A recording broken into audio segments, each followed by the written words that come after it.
believe that actually one of the fun fact about DMS is one of your largest customer that you serve is actually the US government. Do you remember how did you get the resources required for your first adventure back then? How did you really scramble the resources needed by the client?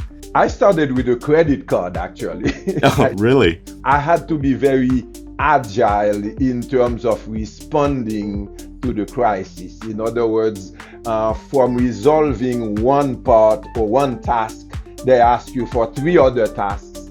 And you have to respond positively about the 3 other tasks, even if you weren't all that qualified for those additional tasks. HBS is very good at those principles. Through the business case method, you read a ton amount of cases, of real cases, whether it be Microsoft or Yahoo or all those different companies, Coca-Cola or in Taiwan, like the one that makes the chips, etc. So yeah, I think after this podcast release, probably HBS is going to be, getting additional hundreds or thousands of applicants this year.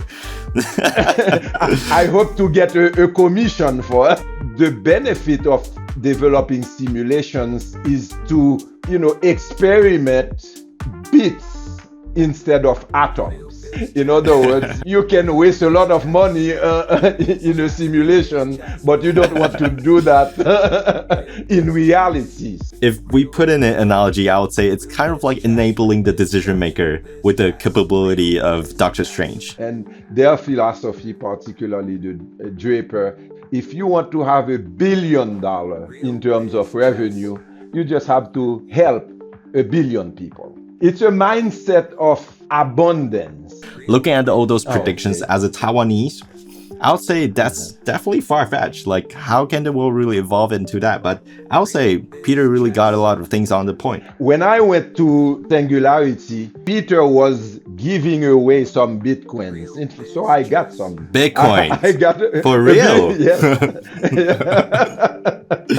Attend the school and get free Bitcoins. Okay, that's a value prop. Daniel Silva to finally join the podcast at Real Biz Chat. It's our great honor to finally welcome you. Thank you for coming up and thank you for your time. Thank you, Linga, for such an introduction, a very good introduction, would we say. Essentially, right now I'm in the office, DMS International.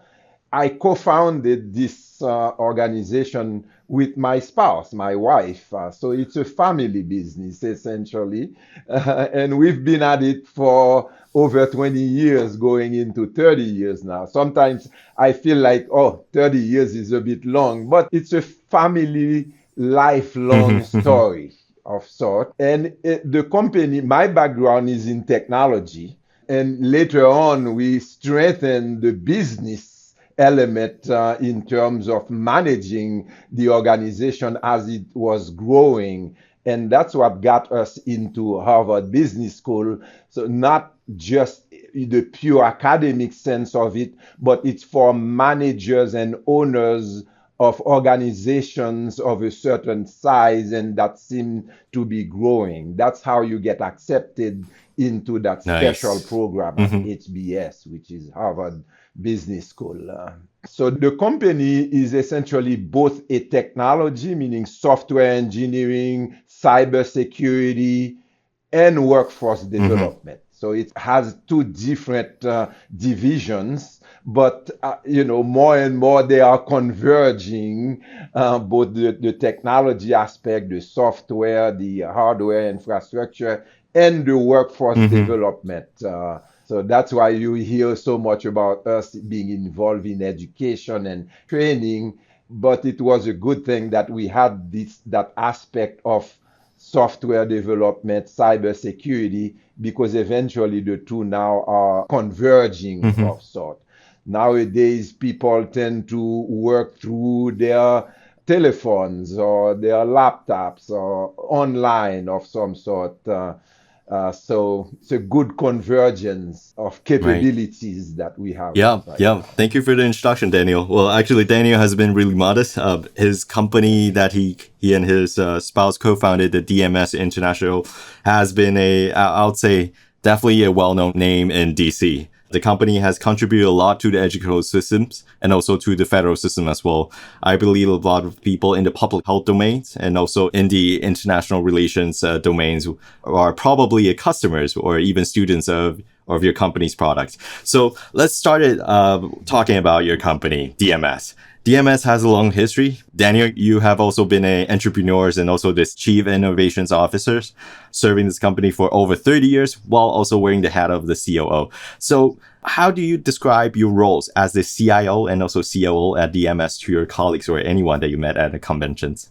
The CEO aspect, that was the first role that I had within the company. And the COO needs to put the standards, the operational aspect of the company in place. And that's how we got to get certified in different standards or government standards or general international standards like ISO for different information security and even quality systems and things of that nature. And it's an element for innovation because through the standardization of the operations, now you can put in place some elements for continuous improvement in the way that the operation of the company works. So once we felt strongly about the way that the operations was gone,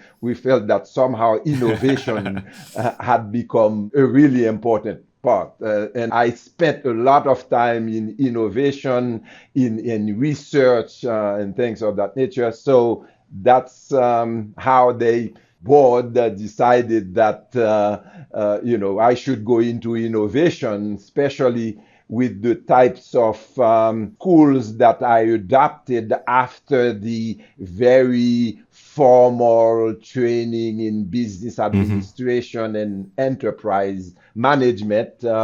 And that got me into the Silicon Valley institutions that are more agile and very innovative. And so that's how I acquired the title of Chief Innovation Officer. And we continue to do that, particularly as far as merging the workforce development and technology. So I was able to tap in the different resources of DMS to merge those two. So I believe that actually one of the fun fact about DMS is one of your largest customer or one of the largest customer that you serve is actually the US government.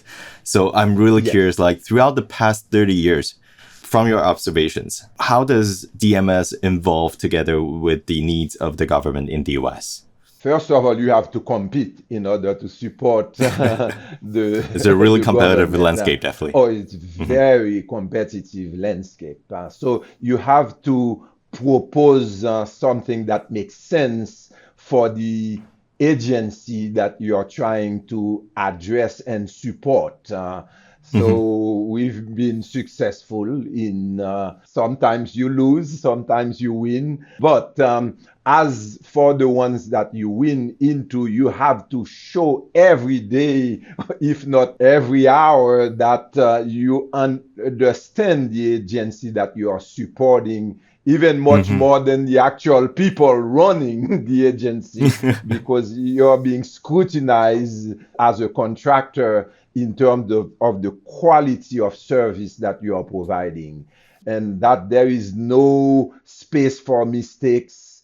That's sort of the way to operate and the behavior of everyone in the organization, not just, in fact, myself, I'm not supporting the agencies directly, but you have to have the right engineers, the right skill sets, and more importantly, the right attitude toward the customers. Because a lot of our resources actually work within the organizations themselves, the agencies. So they are sitting right next to the people that they are supporting, and somehow they are being scrutinized, and they have to build the right relationships with those colleagues but that are on the other side of things. Yeah, since you mentioned it, it's really interesting fact that you guys actually thrive really well in the business to government, or let's say the B2G business model.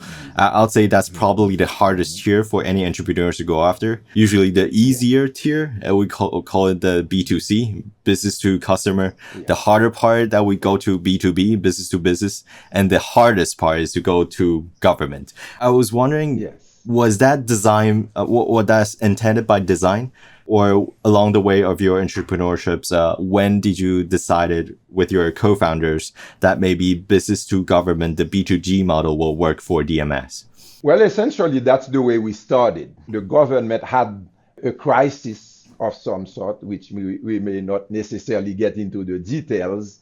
And we were the best to offer the support for that particular crisis. And they called upon us to provide that support. So that's the way DMS started. And that was through me. And I had to be very agile in terms of responding to the crisis. In other words, from resolving one part or one task, they ask you for 3 other tasks. And you have to respond positively about the 3 other tasks, even if you weren't all that qualified for those additional tasks. But you have to say yes and organize yourself quickly to respond and provide a good job. And in that sense, the government can be an excellent customer because they are very big. You can go big very fast. And if you are providing quality service, you'll be appreciated and continue to thrive in that sense. So that's the way we started.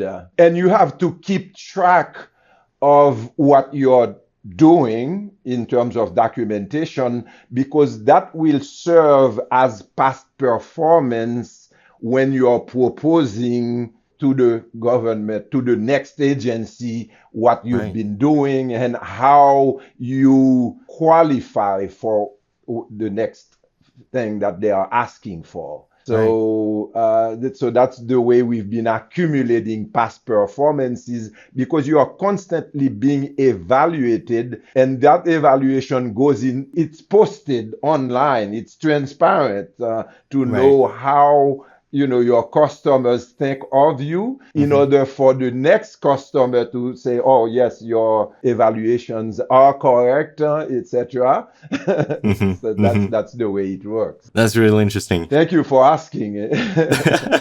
Yeah, I think that's really, really interesting things to highlight. I think for a lot of our nowadays entrepreneurs, people probably shy away from, risk-taking in terms of going after the bigger client at the get-go.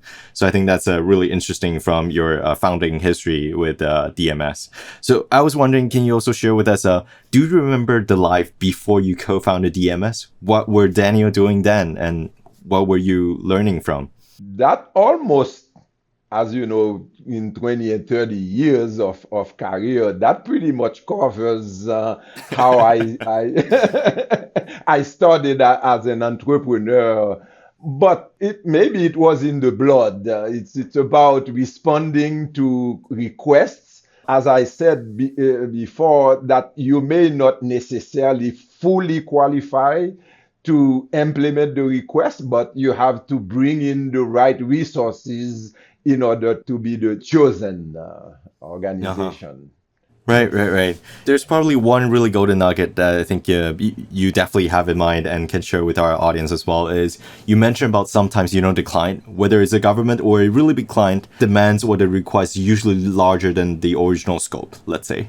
As I would say, early stage entrepreneurs, when you're facing with limited resources, whether it's on your budget, whether it's on your team, whether it's on talent, do you remember how did you get the resources required for your first adventure back then? How did you really scramble the resources needed by the client? That's an excellent entry. I started with a credit card, actually. Really? Yes. Because as I was getting some requests, I had to bring in resources, and I had to find the proper cash flow to pay those people, and sometimes put them in hotels to be near an activity, and Wow. all of that started with a credit card. That's how it started.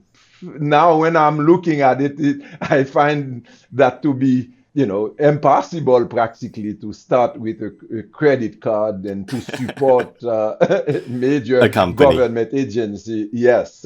But of course, by providing quality service, you go to your customer and explain your situation and ask to be paid quickly whenever you send an invoice. And somehow they have processes in place to pay within 5 to 10 days when you are in such situation. So I had to apply for getting such quick payment, and at that point the cash flow started getting in, and banks started looking at us favorably, and you can show the projection. That's what's interesting in supporting government. You can show that this is a 5-year program. Right. It's I'm not just selling something, and It's a long-term commitment. Right. it's a long-term commitment. The contract is there. The evaluation of approximate monthly invoices is there as well. So you get credibility in the financial sector by providing such documentation. So that's the way that we finance. It's a very audacious. Yeah, it's an audacious thing. Yeah. As a co-founder and early COO, and you also have to wear the CFO hats from time to time, it sounds to me. Well, my co-founder, my wife, she dealt with those issues quite a bit. Yes, because she worked at TD Bank prior to joining DMS. So I founded DMS myself, but she quickly saw that I could get overwhelmed by the discussions of banking and credits and lines of credits, etc. And that helped quite a bit in terms of the exchanges and getting the proper financing to support our programs. Oh, that's amazing. That's amazing. I'll say it's really achievement, and congrats on that. Over 30 years of founding a successful business while doing a long run with the government, and also doing a long run on marriage, successful marriage with your wife. How did you pull it off? Because I believe a lot of entrepreneurs will shy away from, bring your close one or close kins into your own ventures. Have any of those questions actually came up during any time? Of course, it's not easy. It's because you become successful in entrepreneurship through friction sometimes, because that's how the best ideas come out. But frictions within a couple, can bring great ideas, but such frictions can be brought back at home as well. Exactly. But I learned quickly to have trade-offs and negotiate, and not necessarily be right all the time. I quickly learned that. So ladies first. In that sense. Yeah, that's probably a good reminder to all the founders out there. Thank you for sharing that golden nugget, Daniel. So I was wondering, Daniel, you're definitely one of the really enthusiastic learner throughout your life. I was wondering, when did it occur to you during your career that you decided to return to school and attend the Harvard Business School? In your earlier introduction, you also mentioned about Harvard Business School is definitely the breeding ground for professional managers and executives. A lot of impact players actually attended Harvard Business School before, rejoining the industry, for example. But fast forward to nowadays, learning environment, there are multiple online or in-person channels for students to learn. And what do you think, if looking back from today's perspective, would you still recommend a young professional to attend conventional education institutions like Harvard Business School? And I would say so, because HBS strengthens the skill sets required to manage a mid-sized company of some sort. It cannot be the basic knowledge that you've acquired in perhaps undergrad schools. And I was a technology, information systems engineer. but not so much good in finance and negotiations and marketing, those kinds of things. And HBS is very good at those principles. And through the business case method, you read a ton amount of cases, of real cases, whether it be Microsoft or Yahoo or all those different companies, Coca-Cola or maybe a company in Taiwan, like the one that makes the chips, etc. They make business cases, text on them, and with Teams, you read through those business cases and provide solutions in order to solve perhaps a crisis or the situation of that particular business case. And that opens up your mind in terms of things that you might have been feeling awkward about your own organization. And through reading so many business cases, you discover that you are not alone. That in itself is extraordinary. You're not alone in the types of challenges that you are faced with. So now you're part of a cohort. Yes. Good. Plus, you build relationships with colleagues and folks that came from the same background. Some of them are in very large companies and some of them are in mid-size, but you build strong, almost a family relationship whereby besides the business cases that you read every morning and etc. to quickly go back to class, but colleagues start telling you their own stories and problems and successes, etc. Some of them have family businesses like mine. And in fact, there is a class on family business. There is a full class on family business because that's where a lot of the frictions can come from, whereby some families, it might be the third generation being the owners of that organization, and you find family members or maybe second generation not working as much as the other groups of families, because you have uncles and all sorts of people, and there are major frictions in keeping such organization going due to the family aspect, the emotional aspect that comes into play in family business. So other owners of third generation types of business or entrepreneurs deal with such challenges. Yeah, I think thank you so much for bringing that out. I think you brought up a really well point. It's kind of like, it's really rare in the chance of being entrepreneurs, you can find a tribe of mentors or tribe of folks that you can solve problems together at the same level. I think the lonely things about being an entrepreneur is usually cannot find an apple to apple. Each company has its own challenges, but definitely for the leaders or co-founders, you can definitely learn from the other entrepreneurs, lesson learned. They are very frank, that's, those people are working very in confidentiality. So they open up themselves in telling their real problems. And so it's sort of the trust level that gets developed there. So HBS does provide that. In terms of fun, the fun part of it is that you get to travel anywhere in the world because you'll find a friend that is welcoming you and say, oh, you'll be staying in my home and we'll do the best. I'll show you the best of my country and things of that nature. And that's a good thing as well, feeling that you're well networked, well connected. Very important. Yeah. That's definitely the perks. Yeah, I think after this podcast release, probably HBS is going to be, getting additional hundreds or thousands of applicants this year. I hope to get a commission for. Yeah, we should definitely post your referral code right there. Okay, anyone's applying for HBS, please send over an email to Daniel Silva for recommendations. Right. Yeah, so link back to your experience at the DMS. I was really wondering, after attending HBS with all the fruitful learnings and all the new peers that you can learn from, have you thought about any new business ideas after returning to running the company after attending HBS?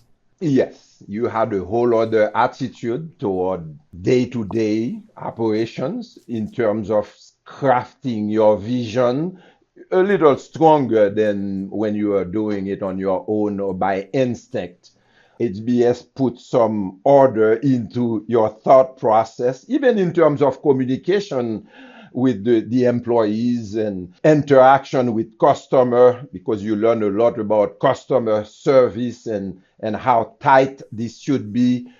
In different aspects, you felt that you had the qualifications to run such an organization. So definitely, that's when we started putting some standardization in the different areas of the organization, and that has helped. So we came back with that knowledge, and even incited some employees in terms of middle to upper management to participate at shorter programs, maybe a 1 week seminar at HBS again, in order to have to be on the same wavelength. Right. Using the same communication language. Correct. And sometimes you feel that there is a disconnect. So, at the upper management level, if somehow people could understand what you're articulating, it works very well. So that's an investment. Investment in education is key. I know that we will be talking about that next few questions. Right. But investing in education, and that's why, we appreciate the education aspect that we offer to our customers, because I don't see anything else better than education as far as investment is concerned. Right. That's probably the tagline for this episode. I think that's great. So, for don't really know much about DMS, we'll definitely include the company link in our profile. Please definitely click on it. You can actually browse through the latest program that they actually launched with some of the leading institutions around not just the US, but also the UK. You can probably find some of the tools and also program developed by DMS really helpful. So that's segue into new program, new educations. So you've been taught and you learned from the best at the best, I would say, campus around the world as well. And then you contributed with DMS capability, building really high tier and high quality educational support systems, software, and learning environment. I was wondering, from 30 years ago, the IT, the internet connectivity is way slower than nowadays. Wonder what's your take, Daniel? There's multiple different innovations S-curve coming in together. The AI, the computations, there's booming in energy productions. There's multiple technology trend. Let's talk about AI, robotics, and also blockchain, etc. What do you think those opportunity will bring to DMS? What are you guys working on differently, or any product that's different than 10 years or 20 years ago? One element that we added to our education division at DMS is a Foresight Academy. That's how the academy started. And Foresight is being able to see 10, 20 years from now. And we've assembled the world-renowned Foresight scholars at DMS. Okay. So the people that will visit the website will be able to see the scholars, the best scholars, at least in the US and some European countries, are part of DMS as far as Foresight is concerned. And organizations, in order to have the vision for what's coming, they go through a Foresight exercise. In other words, they constantly scan the horizon. That's part of the methodology of Foresight. They scan the horizon. They get data from all over the world practically on a daily basis and crunch such amount of data to get a sense of the horizon 5, 10, 15 years coming. After that, you get into scenario planning because based on such horizon, you have to develop scenarios of what may come based on that amount of information that you're gathering.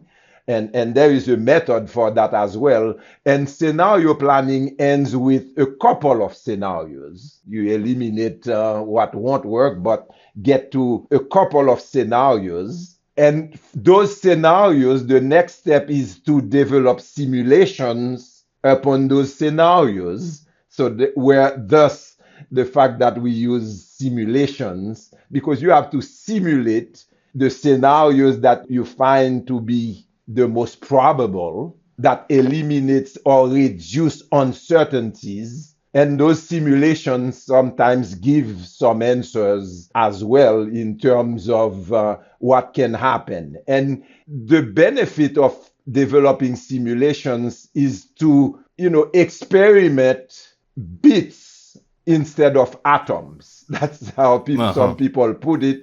In other words, you can waste a lot of money in a simulation, but you don't want to do that, in reality. So, right. And it teaches you to make the proper decisions because you can see the unintended consequences whenever the wrong decision was made. And it teaches you to work as a team as well, because you don't just simulate for yourself. You create a task force to think things through. You're constantly brainstorming to have the proper information for the best outcome possible. Yeah, well, browsing through some of the offerings offered by DMS, I think one of the strongest imprint I have on my mind is you offer the tools for decision maker and organizations to simulate different decision impacts. So whether it's for policymaker, for educators, for C-levels, they can simulate in really complex scenarios and then get a probable results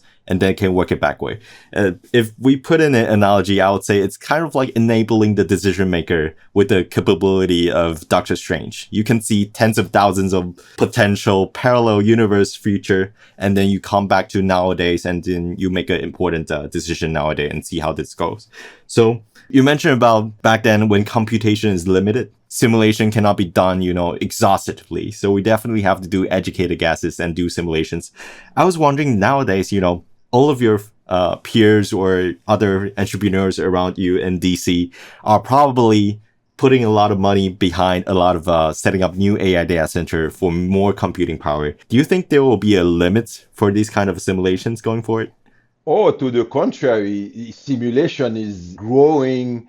It's we would call it a young world, but at the same time, it's fairly mature because since the 60s, people have been developing simulations. But simulations in the way we do it today is fully growing. In fact, in the Web3 world, you have what you call twins. So you twin the reality almost vividly in the virtual world or the meta world of sort, and that's giving more shape to the simulations. It's not just a brainstorming type of platform, but it's something that eventually people will live in a virtual reality of some sort. So that's it's a growing community. In fact, I just came back from a gaming and simulation conference. Orlando is the world of Disney World and Universal World. All the kids all over the world, that's what they want. Well, there is a lot of simulations going on there, a lot of twinning where you find yourself inside real, comparatively, but real world situations. And the new generation is going to learn through that as much as possible. And they'll be able to adapt and learn much quicker than working out of a vacuum of some sort. Right. So back in the days, we're reading textbook, and yeah, I think it's really interesting. I never thought of that. Actually, museum parks is actually a best place to simulate and learn. Yeah. That's probably something Yes. for the future and now going generations, right? That's the future format of educations, right? So Daniel, you have touched base on one thing. I think it's set really great the foundations to segue into the recent new program that you have launched with the University of Stirling in the UK. So you are now able to help with the DMS offerings to help the public health students to really prepare and simulate if knock on woods, but if there comes a next pandemic, how can the public policy makers and also the health related organization can best react and proactively to manage the pandemics? How did you guys come up with the partnership and how do you scope and build this new offering? As a matter of fact, Stirling is just one of the universities that we give access to our simulations. And Pandemic is just one of the simulations, one of the games. In fact, Yeah. we are putting together a sort of a factory of simulations in Right. different circumstances. But it's not as easy as I sounded here because you have to have the people to develop the scripts anywhere from the Middle East to the US, Asia, Europe. Universities there, particularly the ones that deal with public affairs issues, are connected to that network and compose about 300 graduate school of public affairs. When you Wow. take an MPA, a Master in Public Administration, most of the well accredited schools that provide MPAs or Mm-hmm. PhDs in Right. public affairs connected to that network. And one of the very exciting moments for them is to organize competition among Mm-hmm. them, competition within the schools. So it's an interesting network that we are connected with, and we've gotten great reviews on the people, the students, the Mm-hmm. learners that Mm-hmm. have played such games, and there are government organizations that have played with just to create the gel between the people, the decision makers working Mm-hmm. together by playing, it's a pandemic or a refugee issue or Right. the planning of a sustainable transportation. Any Oh, wow. topic can come into a game for people to brainstorm and work together and Mm-hmm. negotiate, resolve conflicts and crises and things of that nature. So it's an exciting field. Yeah, it's definitely an exciting field. I can, you already put a picture in my mind right now. In the future, for all corporate training, it may be more running games, a lot of Yeah, simulations, than just yeah, having lectures, giving it 3 hours of information sharing instead of doing it, correct. get your hands dirty in it. And Yeah. those games, they end up lasting about 2 to 3 hours. It's not like, Mm-hmm. but within the game, you feel that years are going by and problems are coming into play. The Minister of Finance is spending money and the country might get bankrupt or the GDP is slowing down and Right. things of that Wow. nature is happening. Well, it's literally letting you live in the shoes of a key decision maker before actually become one. Wow, that's amazing. Are you guys hiring any game developers or let's say script writers or directors from maybe LA or the movie industry? So far, not because they are slightly expensive. So, Don't worry about it. but we plug into consultants that may Mm-hmm, mm-hmm. have a scenario, a script, and they collaborate.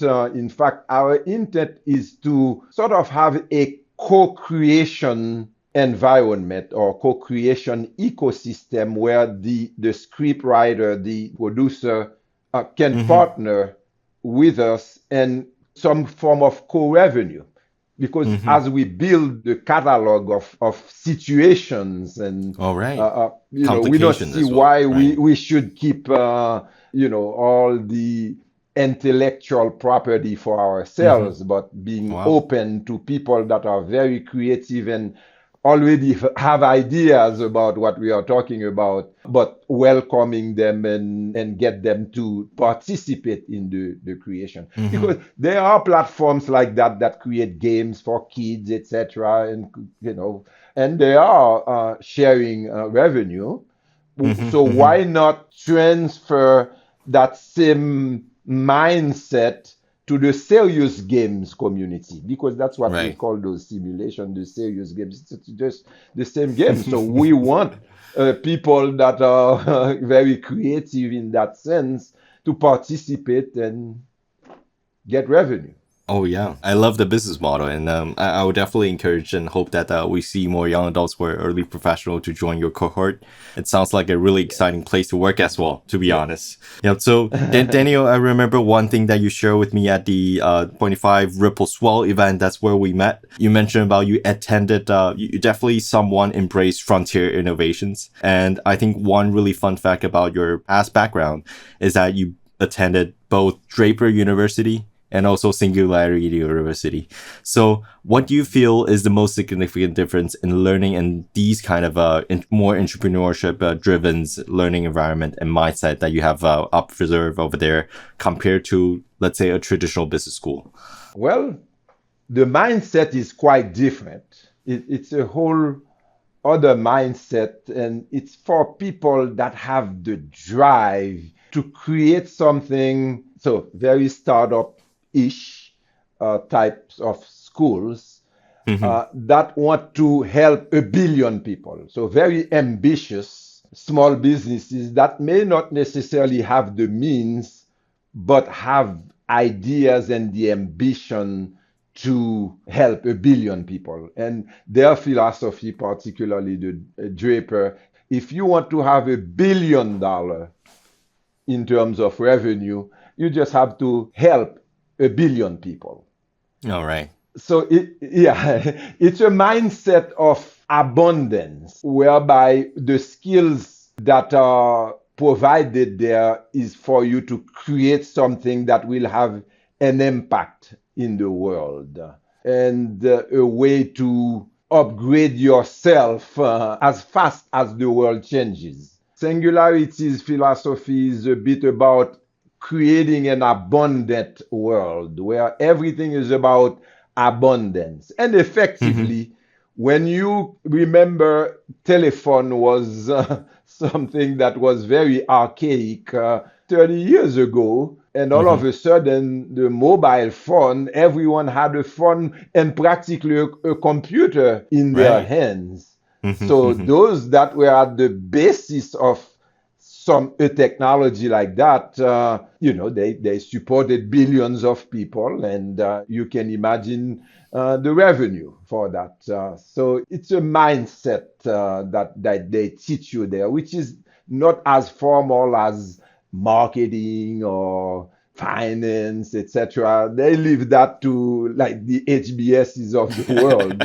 But for them, Right. it's about going into a lab and co-create and be discovered as well, because within Hmm. such programs you are being evaluated in the sense of investment.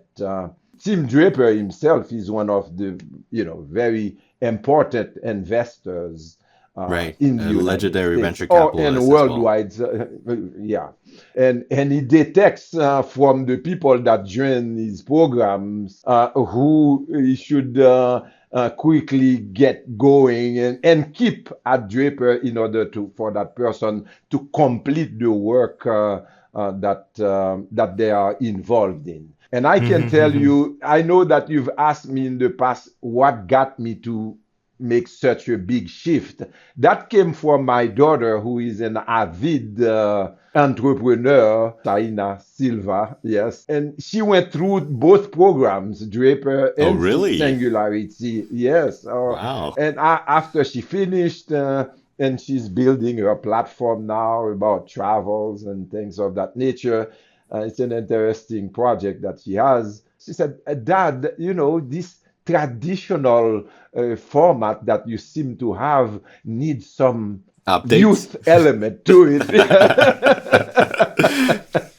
Wow. The students becomes the teacher. Yes, yes. I obeyed and went to both programs, and that was very enlightening because it's different. It's about ideas and turning ideas into experiments. Understand the ethical mindset of helping several millions of people if possible. That's their, angle for education. So I would, it's an excellent program. So it sounds like you would definitely highly recommend for anyone that has the opportunity to join either of the institutions, right? Singularity or Yes. Draper. Oh, yes. Yes. Plus, it creates a network also of creators, of people that are looking ahead of technology, AI, Web3, etc. They keep you Right. abreast of that because once you attend the school, you are part of a network whereby through apps and things of that nature, you are being fed with videos or small short articles on the future practically. So Yeah. you are Yeah. in the future of sort. And for them, the future is an abundance. And effectively, people can be very pessimistic and things of that nature, but in those two platforms, there is no space for pessimism. It's about, well, if something seems to be, on the pessimistic side, it's your duty and responsibility to disrupt that element of pessimism and create the abundance world. Yeah, I fully agree. Yeah, I think, well, for all the Taiwan-based or Asia-based listeners, if you don't know about the two programs, we'll list out some of the references and resources in our columns. For Draper University, it was founded by a really legendary, impactful venture capitalist in the US, Tim Draper. So it has the names for Draper University. Singularity University, it's probably less known, but it's really impactful, I would say, definitely in the Silicon Valley and in the US. One of the co-founders is actually Peter Diamandis. He wrote two really impactful books. One is back in 2012, Abundance. The future is better than it is. Yeah. And the second book, I think it came out in 2015. It's called Bold. And I still remember like 10 years ago while getting my hands on the book Bold, looking at all those predictions as a Taiwanese, I would say that's definitely far-fetched. Like, how can the world really evolve into that? But I would say Peter really got a lot of things on the point, and we're actually living in some of the predictions or forecasts that has been mentioned in that book. Yeah. When I went to Singularity, Peter was giving away some Bitcoins. So I got some. Bitcoins? I got For real? Yes. Attend the school and get free Bitcoins. Okay, that's a value prop. At the time, it was worth maybe $50 or $100 or something like that. Wow. Feel like that's definitely more than a decade ago, but it's actually less than a decade ago. Speaking of that. Yeah. More or less. more or less. Maybe 12. So one probably last questions regarding Draper and Singularity University.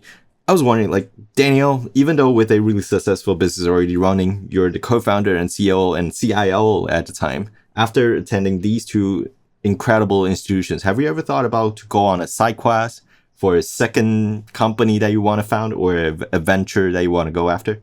Oh, absolutely. Invested in some startups. In fact, from the network of professors within those schools, they are venturists as well. So sometimes you get emails to say that you are part of a consortium, and here's what I'm seeing, especially on the AI side, on energy, right, bioengineering, and blockchain as a platform for transactions, etc. So those four, create consortium where you're getting advice on who just came out with a new technology where they are merging AI with some form of energy and some calculations in terms of getting more efficiency in the energy space, and all sorts of interesting a communication for places that do not have like CD types of communication, how the blockchain can help at tokenizing the acquisition of energy for. Right. Since you mentioned about blockchain also, I think it's a really critical infrastructure before, people are talking about Web 3.0. So speaking of the trend, we must definitely talk about Ripple Labs. Well, thanks to Ripple Labs, that's how I met Daniel in person. Ripple Labs is actually a company founded in 2012. So it's similar to the founding age of, let's say, Bitcoin. So it has become a giant in the global cross-border payment sectors. And also, I was wondering, is it the time that when you learn about the company as well and become an early stage investors? Yes, maybe a couple of years later, particularly when I met Anish, that you've met as well. Ashish, remember? Yes. But what I saw in Ripple, it was focused on cross-border payments at the time. So they were not into that speculative token where, it's growing, etc. No, they saw the weaknesses of the financial system and wanted to somehow replace organizations like SWIFT, which is still providing cross-border payments and things like that. But the problems that people go through when they make a large sum in terms of a payment and cross-border. So it's with the technology of distributed ledger and having tokens, such payments can so what those guys saw, they saw a pain point in global finance in general. And they also saw inefficiencies in the cross-border settlement, regulatory inertia, because everything have been the same for the past 60 or so years, if not more. You have structural cost of friction in money. The fees were being charged to customers. Digital networks were likely to reshape financial plumbing. And believe me, Ripple is going to be a lead in that sense in the next few years. Nothing too far away. In fact, I think they just filed to become a bank. I don't know if you know that. After our session in New York, so an undisrupted market, this cross-border payment sector. So what I liked about XRP at the time was that the use case was unusually practical, what they were building, this covering. And they saw that they could become a bridge asset that provides instant liquidity, because people need that. You need speed in terms of world transactions. And the conversion of currencies as well. That is part of, very slow, I would say, regulatory inertia as well. So at the time, they were not selling a currency. They were selling efficiency. I said, that's a good one. They were building, a trend larger than crypto, actually. They are selling internet of value. And you'll see very soon also that, the internet will change into an internet of value. Some of the components are already there. Yeah, I would say we definitely need to clip this part. Back in right now, December in 2025. Can't wait, a couple of months later, and then we can catch up again and talk about the Internet of Value and see how that's evolving. Because I think there's a lot of pent-up demand. It's really different than, listening to hundreds or thousands of podcasts that I've been doing in Taiwan while really remotely, like thousands of miles away from the US. And once I really attended in person, the Swell event, I think it's really mind-opening. And I'll add on to one of the things, like, Daniel, thank you so much for sharing. Like, one of the things that you learn from Draper is actually to learn from the people and to meet the people that attended these institutions. If my memory serves me right, you attended the Draper program back in 2018. That's probably when you met one of the board members, Ashish. Ashish has just successfully stepped down from the Ripple Lab board, but becoming a CEO of the first digital asset treasury company of XRP, and also invested by Ripple Labs a couple of months ago. That was recently announced in October. So for those that are based in Taiwan or Asia, not so familiar with Ripple Lab or XRP, this kind of buzzword, Ripple Lab is a fintech company, I would say, on focusing on building the infrastructure for more efficient cross-border payment, and they leverage heavily on their proprietary blockchain technology that's later on called the XRP ledgers. They have recently closed a round of investments, still a private company, but already with a valuations of 40 billion US dollar. That's a huge unicorn. And with a native token on the XRP ledgers, the coin is called XRP. Of course, this is definitely not investment advice. Daniel and myself are not investment advisor, so please don't take a plunge because of you listen to a podcast. But if the underlying technology definitely have utilities, or let's say use case, and people or institutions are finding it useful, then supposedly as the view or as the point of view of an investor, that company or that infrastructure should definitely gain values or definitely values behind it. And we are moving into a world of the tokenization of assets, where all assets will be tokenized. So even your personal home or your business can be tokenized in terms of value and redistributed almost to shareholders, more token holders of real world assets. So there is going to be an explosion of liquidity and capabilities worldwide in terms of the financial mindset in general. So you can imagine a company that has the infrastructure to be able to accelerate and facilitate those transactions, because they have to sit on the proper ledgers and provide the proper transparency, etc. That's like 100 times of the world that we are living in today. So we should be prepared for that. In fact, will be impacted by the tokenization of assets. Right now, they are developing the proper regulatory frameworks in Washington for the tokenization of assets. And one of them has come out already. The next one will be Clarity. That's the name of the next one. So people, they won't have to be on Wall Street or anything like that. They'll become their own Wall Street IPO, etc. So that's a different world.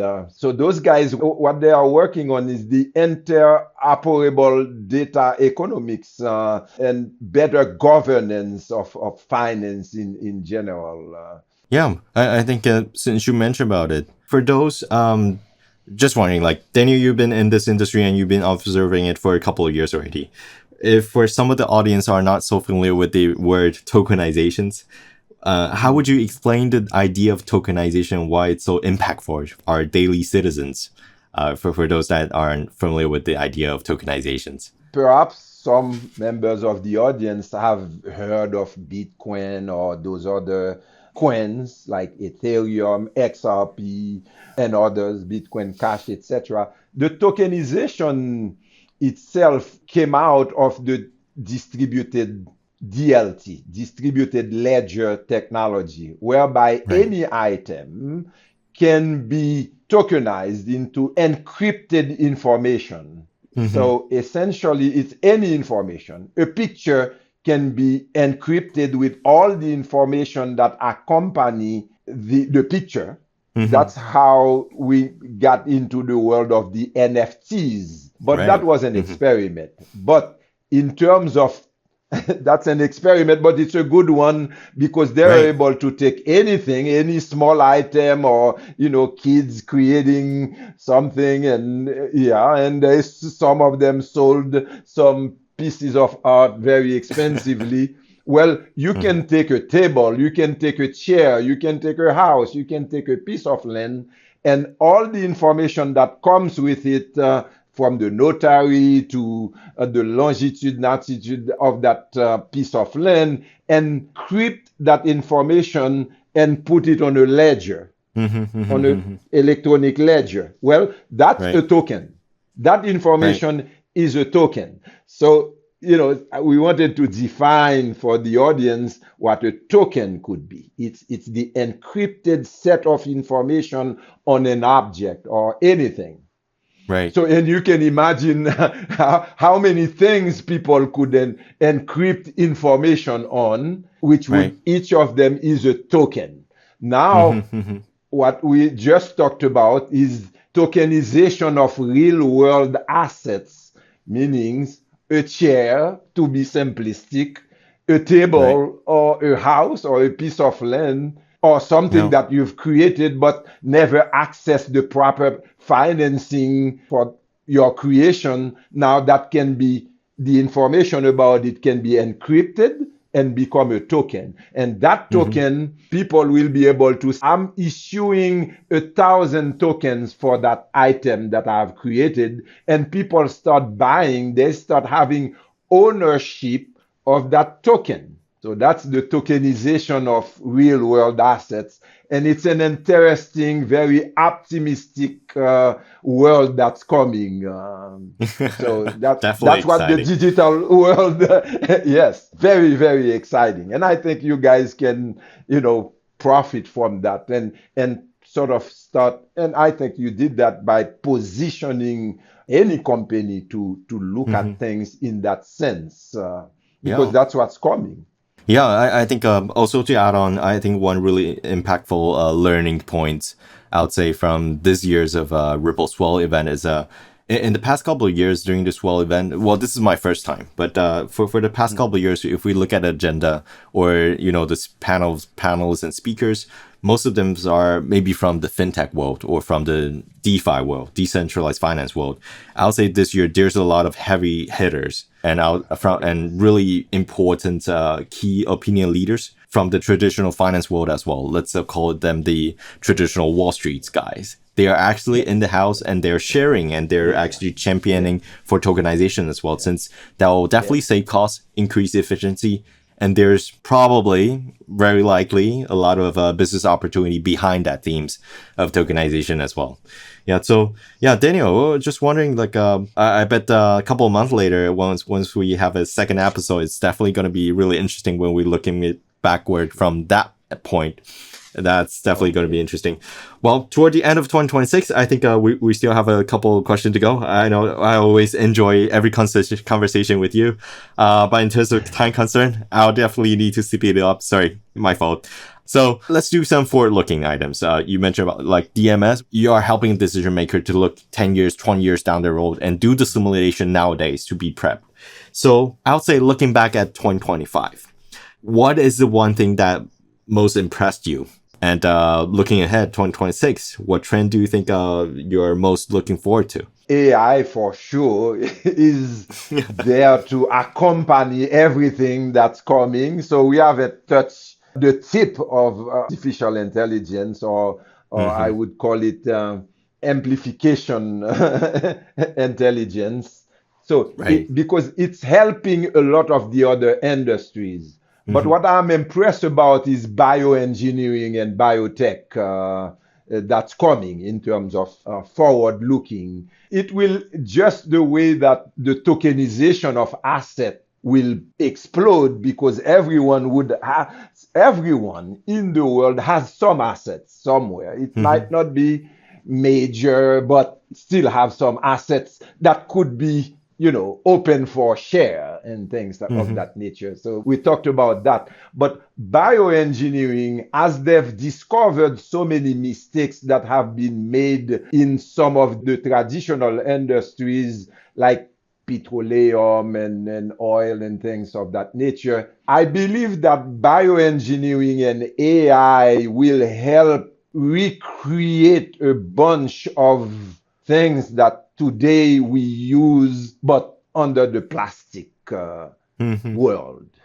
Right? So, meaning the plastic bottle that we drink today, between AI and biotech, that bottle can be thrown away and disintegrate by itself because it came from biology itself. That's very important, because you can imagine the number of plastic bags and everything has plastic in it, but could be within the bioengineering world, all of that could be replaced with nature so that as it disintegrates, it can disintegrate like nature does things. The discovery of molecules will make us understand life sciences in itself. So with AI, of course, because that kind of accelerates or amplifies the knowledge that we could acquire about molecules and things like that. So that opens up a whole world in itself.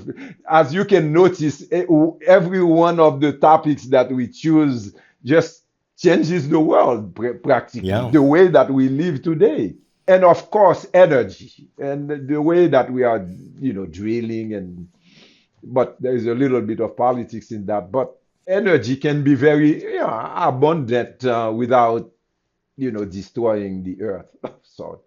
Yeah, I agree. There's definitely different alternative options that we can go, and actually that will make money also for the investor as well, that go for the alternative or sustainable energy path as well. Yeah, thank you so much for summarizing up. I think you already summarized basically a couple of really important trends, and which will definitely be impactful. Definitely not just into 2026, but for the years down the road for sure. 2026 is good to position oneself already, even if the boom will occur by 2030 or 32, but you are already there when it was sort of in the crossroad of it. That's always where you want to be. Because, once it evolves, it becomes normal and it's sort of expensive, etc. But to own those technologies is good to have right now. To all of our dear audience, when entrepreneurs and investors for more than 30 years of experience living in the heart of the U.S. politics, business, and intelligence property management, Washington, D.C. When this guy has a suggestions or recommendations, better keep our ears open for sure. Thanks for the tip. That's a tip. That's a free tips right there, guys.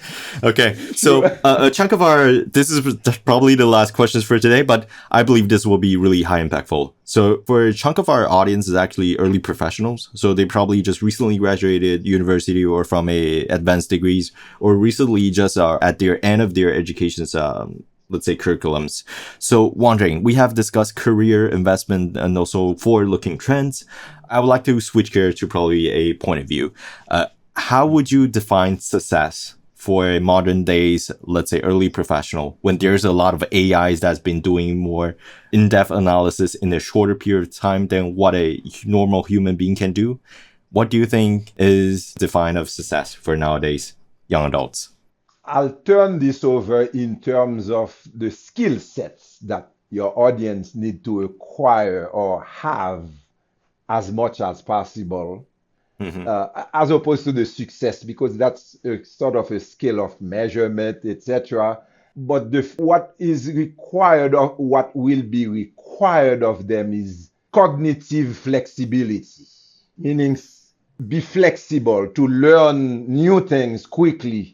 Because in fact, even education is changing, whereby it will be something that you consume sometimes within 3 minutes, because you are able to find a little video that explains how things were. So cognitive flexibility, adaptive intelligence, those sound like, big words and things of that nature, but they should research for themselves, what do we mean by cognitive flexibility and adaptive intelligence? Because you can be a doctor, etc. But hey, you need to change strategy quickly, because the AI is going to be a doctor. Don't forget that. I don't know if AI will necessarily get to the level of a human being, working, practicing philosophy.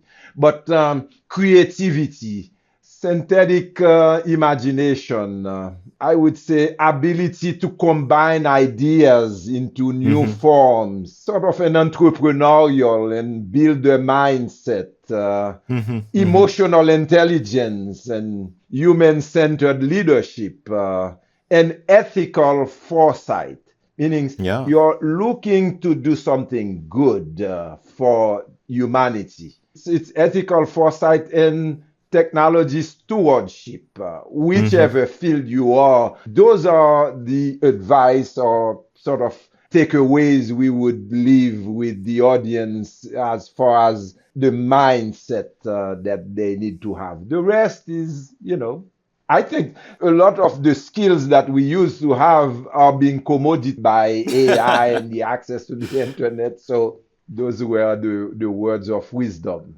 Yeah, I like it. Thank you so much, Daniel. Yeah, I think that's definitely nuggets of wisdoms. Being good stewardships for humanity, be a managers of technology, leverage them. Don't be managed by technology. I think that's the way to go for it, and really good suggestions for nowadays young adults, or even for all the professionals that are working out there, competing or now working closely with AI. That's great. Yep. I was wondering, probably this is the last add-on, sorry. Wondering if there's any your favorite books or favorite podcast that we recommend for our audience. There is an app called Stack that I just downloaded recently, and it seems that it allows you to pick up any subject that you want, and so you're just being fed with the particular choices that you've made. Recently, I went into an HBS leadership conference, and I got a book from one of the participants, and the name of the book was 5 Keys to Value Investing. The name of the author is an HBS alumni. His name is Denis Jean-Jacques. He gives some good insights in terms of decision making in investment, and I find that is something good that the audience that is the part that's involved in investment, there are some good guidelines there and very easy to read. Oh, thank you. Well, that's definitely a classic. So that's the recommendations, guys. Okay, it's been a pleasure. Thank you so much for your time, Daniel. Unfortunately, we're out of time, but there's still tons of listed questions coming from the team and our audience. But we're going to make sure that we're going to invite you back for our second episode with you for sure.